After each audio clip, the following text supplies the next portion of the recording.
So we'll start off today's edition from the Washington, D.C., where the World Bank IMF spring meetings are currently underway. Now, Ghana's delegation is getting ready to make a final push for debt cancellation and securing a final $3 billion IMF deal with the IMF. Now, a deal which is expected to set the ailing Ghanaian economy back on a sound footing. Now, the team is currently locked up in a meeting with the Paris Club creditors over the establishment of a partial creditor committee to negotiate the country's debt restructuring program. Now, speaking ahead of the IMF and the World Bank spring meetings in Washington, Managing Director Kristalina Georgieva said the fund and wealthier countries needed to make it easier for vulnerable ones to restructure their debt to help minimize the effect of debt crisis. We do have a significant inflation problem. That means central banks have to continue to keep interest rates higher to combat it, and that is on the way of restoring the prospects for robust growth. We have seen that this rapid transition from low interest rates, abundant liquidity to high interest rates and much less available liquidity has exposed vulnerabilities in the financial sector. That made the task of policymakers even harder. So in that context, what we are projecting for this year is, despite the remarkable resilience of consumer spending in the United States, in Europe, despite the uplift from China's reopening, global growth would remain below 3%, as we projected it earlier this year. And what is more concerning, it would remain around 3% for the next 5 years. That does not give us high hope for meeting the aspirations of people, especially poor people around the world, and most importantly, poor people in poor countries. But beyond the plea for debt cancellation, there is more worry for low-income countries such as Ghana. Here is the World Bank President David Malpass. Instead of having convergence, meaning people with lower incomes growing faster than people with higher incomes, so convergence toward a higher level, that's not happening right now. It's actually a divergence, and that's gravely concerning. That means inequality, that means fragility for countries, and we see more countries falling into fragility. Now listen to the current economic outlook as presented by the World Bank and the IMF at a joint meeting a while ago.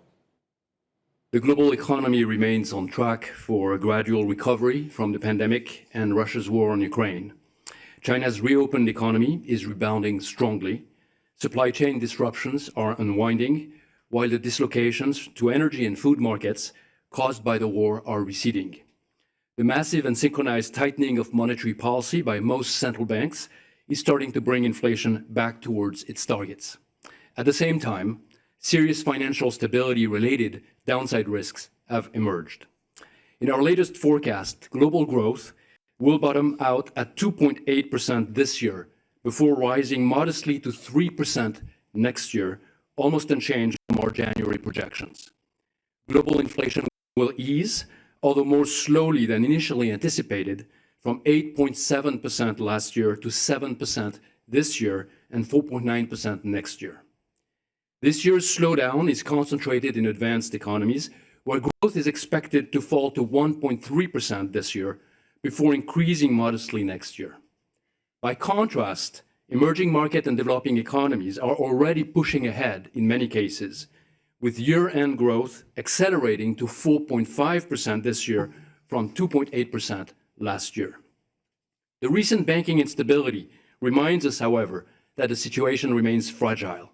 Once again, downside risks dominate. First, inflation is much stickier than anticipated, even a few months ago. While global inflation has declined, this reflects mostly the sharp reversal in energy and food prices. But core inflation, excluding energy and food prices, has still not peaked in many countries. It is expected to decline to 6.2% this year, still well above target. Activity too shows signs of resilience. At this point in the tightening cycle, we would expect to see more signs of output and employment softening. Instead, both output and inflation estimates have been revised upwards for the last 2 quarters, suggesting stronger than expected global demand. Now, we understand that currently government delegation is locked up in a meeting with the Paris Club towards a possible creditor committee being formed up to look into the possible debt restructuring with Ghana. Let's go onto Zoom now and get details of this meeting. Join Business's assistant editor, George Weafe, is in Washington, D.C., and he joins us via Zoom now with details from this meeting. George, how has the meeting been going? Has it ended now? What has been the details from this meeting? Well, it's early days yet to be getting you those fine details in terms of how the meeting has gone, whether it has ended or not. And this is actually it's a virtual engagement, so it's not the direct face-to-face engagement that we thought that you could all go there, but it's been done virtually since these persons are connecting from different zones and different countries to try and reach some level of agreement. Initially, there were reports that this Paris club of creditors were going to give a no objection or signal positively that they're going to participate in Ghana's financing program. What we can report being here and engaging those who are part of this meeting as well is that we understand that rather the Paris club, it is going to announce that a formation of a creditor committee rather, and that creditor committee is a partial creditor committee that will begin engagement with government on the way forward as in what can be done or what should be done to Ghana's over $5.5 billion and the way forward. So that's what we've picked up. We still can't independently establish whether that meeting has ended or not. Interesting. What would be the use of that particular committee from what you gather, George? I mean, it's the first critical step when it comes to clearing or cancellation of any debt for a country or company.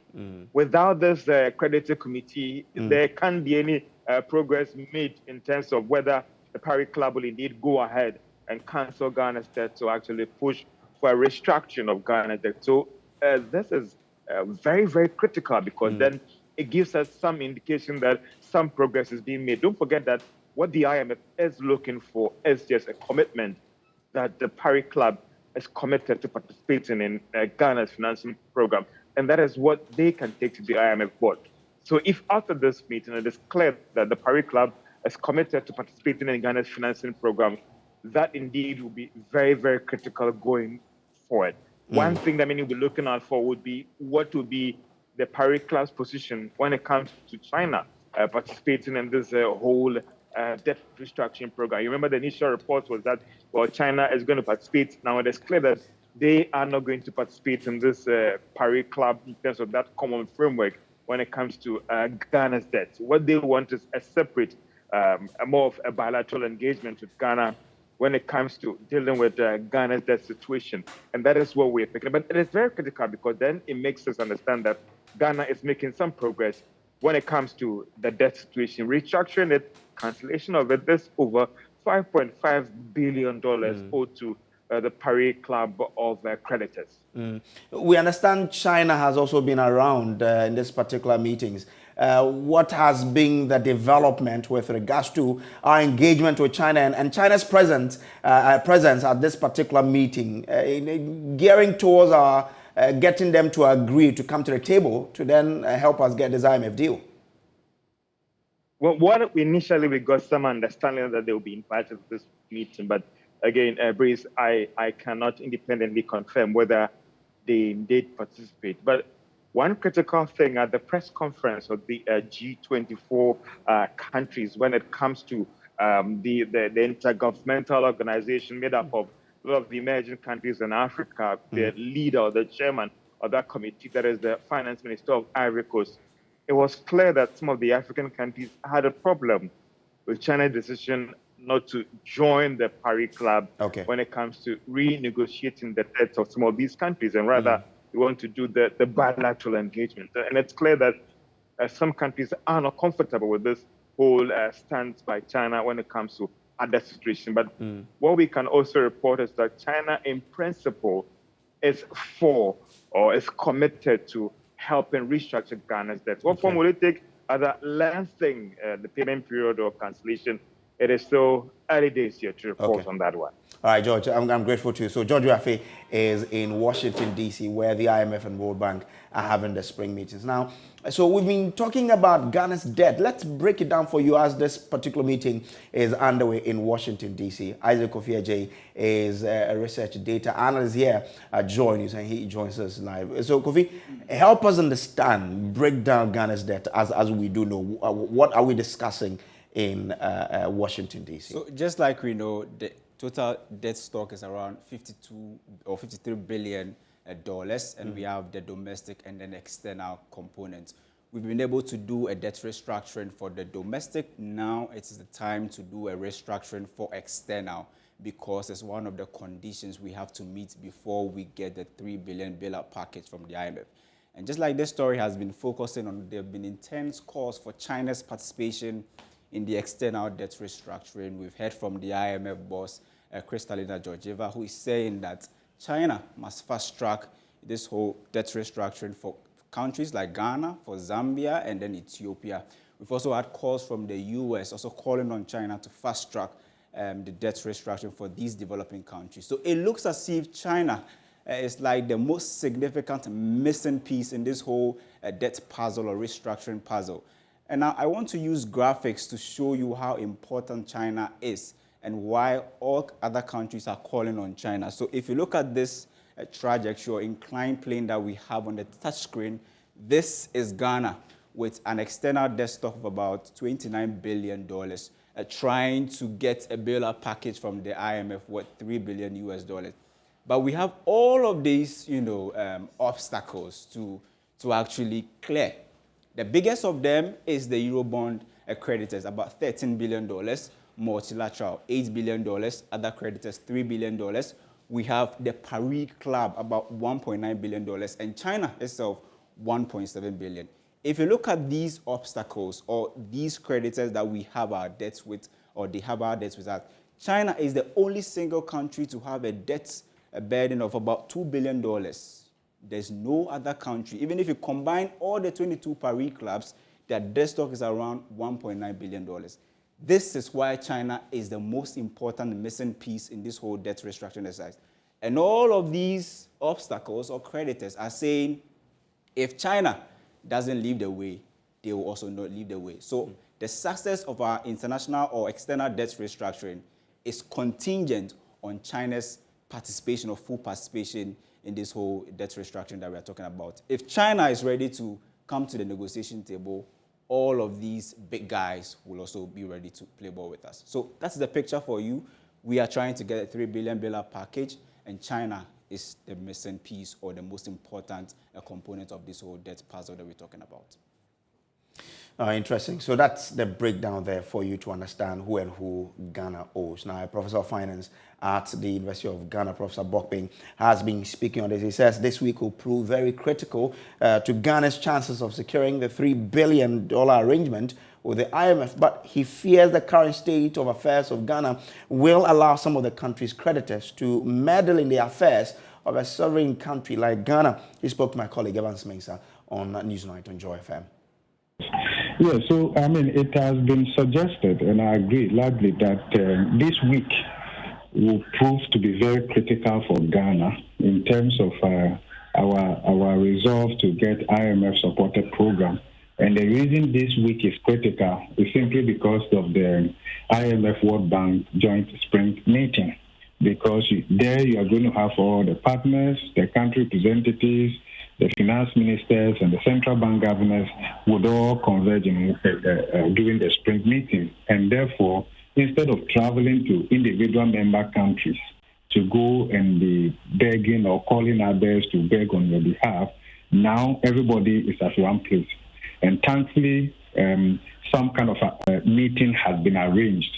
But what is a bit concerning for me is that it has taken us more than 2 months to realize that China wasn't going to play along with Paris Club creditors. And the reason it's coming to us as a surprise is that we should have known this long ago. And I am sure the West knew this long ago. And Ghana should have known this long ago, that in principle, the way China conducts its activities in Africa and other countries is quite different.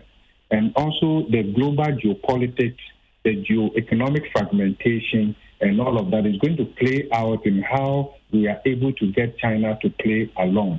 Don't forget that China wants to be recognized as a big player and wants to be dealt on its own terms. Remember that given that whoever gives you money controls and directs how your affairs are managed. And I agree largely with George when you were saying that even for the Paris Club creditors, if they are going to give us debt relief,